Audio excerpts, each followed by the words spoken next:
Ian, welcome to Wet Plymouth. What a race in terms of tactics and light winds and fickle ones. What was it like? It was really good, really good.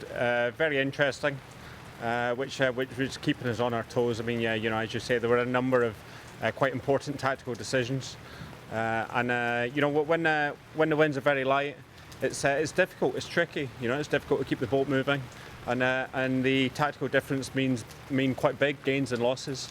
That obviously we've seen through the race, and we, you know, we think we did quite a good job of all of them really, and I'm very pleased with our performance.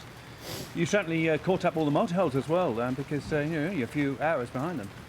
Yeah, I mean, obviously there's been a bit of compression. You know, it was a very light start and light through the middle, and you know, the big boats ourselves and the multi-hulls well got away and left the small boats that sort of lizard and around the sillies.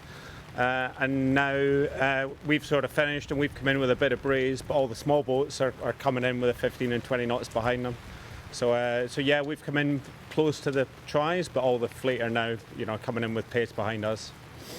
It must have been a fascinating race amongst the big ones. Momo, though, the 72-foot has done well. Yeah, only to be expected, really. I mean, of course, you know, the three big boats were all quite heavy.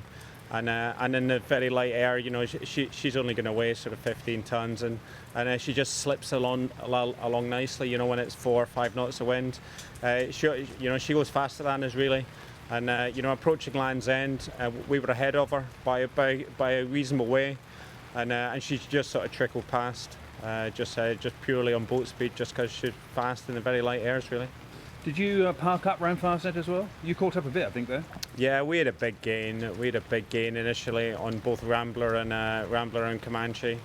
You know, we were trucking into the Fastnet Rock, doing sort of 9, 10, 11 knots at times, watching them doing 1 and 2. You know, sort of rubbing our hands and having a bit of a laugh. But soon we found ourselves parked there as well, and we, I suppose. Well, I had a full off watch when I went down, not far from the rock, in view of the rock, and when I came back up 4 hours later, it was still there. So yeah, we were there for a good chunk of time. Was it a frustrating race? No, I don't think so. I mean, personally, I really enjoy sailing in the light when it's light and fickle. So I had a great time, and no, I don't find light and fickle frustrating. I find it a challenge, and yeah, you know, a challenge and interesting. Well, great race. What was the highlight for you then? Highlight would have been ahead of Rambler and going out the Solent. You know, we did quite a good job at the start. We had a little port and starboard weather just off Egypt Point, where we felt that she tacked in our water.